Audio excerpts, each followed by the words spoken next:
Good morning, Chamberlain. How are you this morning? Actually, I'm reaching you live from Fadeyi here in Lagos.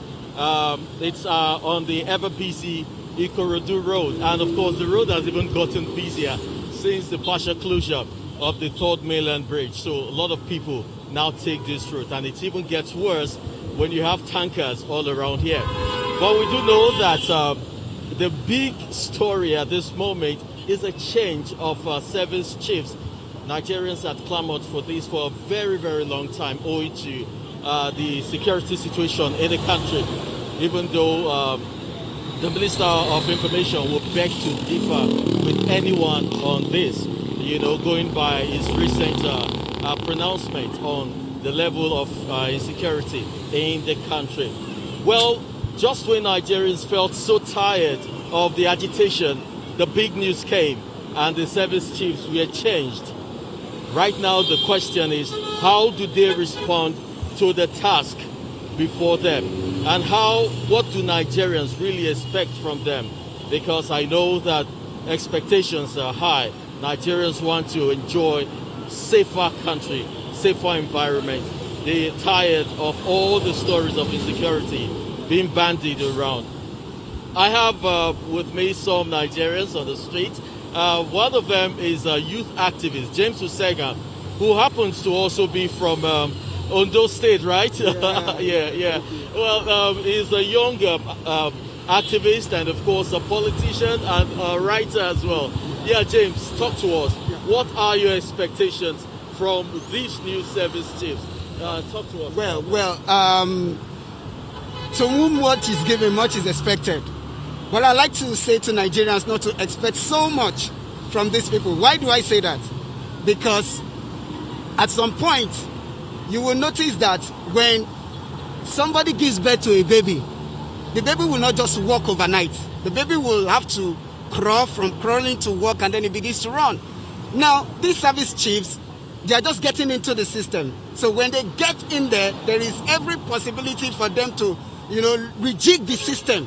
They have to restart all over again to see how best they can give their own maybe strategy and, of course, solutions to what the Nigerians are really expecting. Yes, expectations are high, but we shouldn't just forget the fact that these people are just getting in.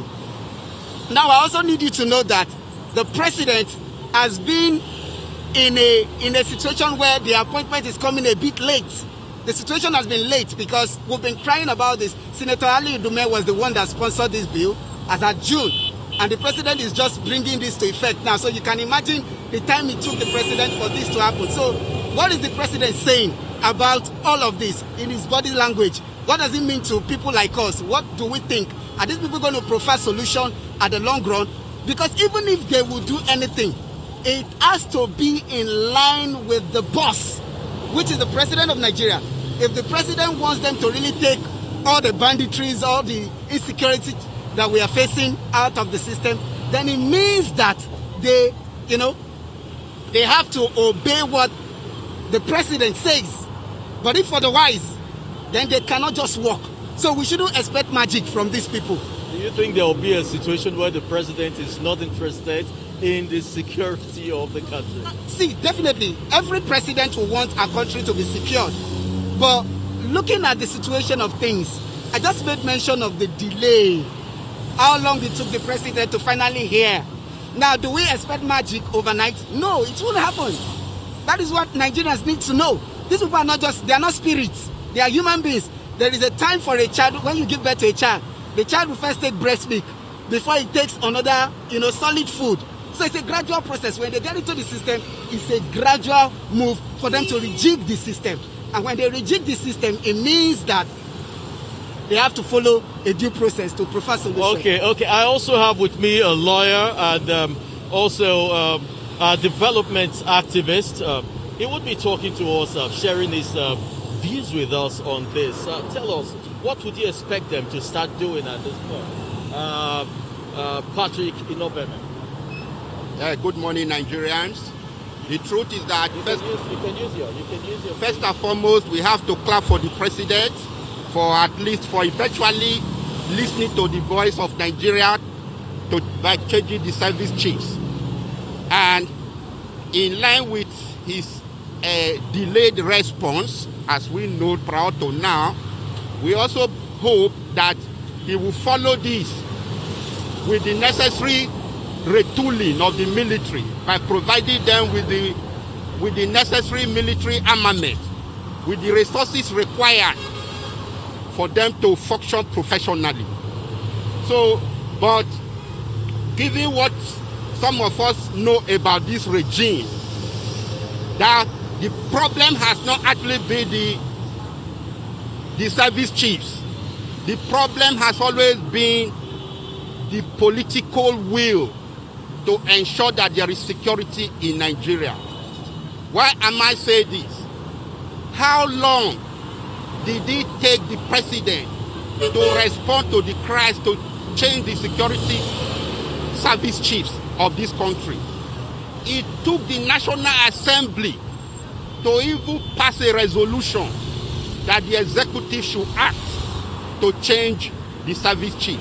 But in a well-ordered democracy, the National Assembly was not supposed to pass a resolution for the changing of the service. They were actually supposed to begin impeachment proceedings against the president for failing his primary duty, which is the security of lives and property of Nigerians, which he swore on oath to uphold.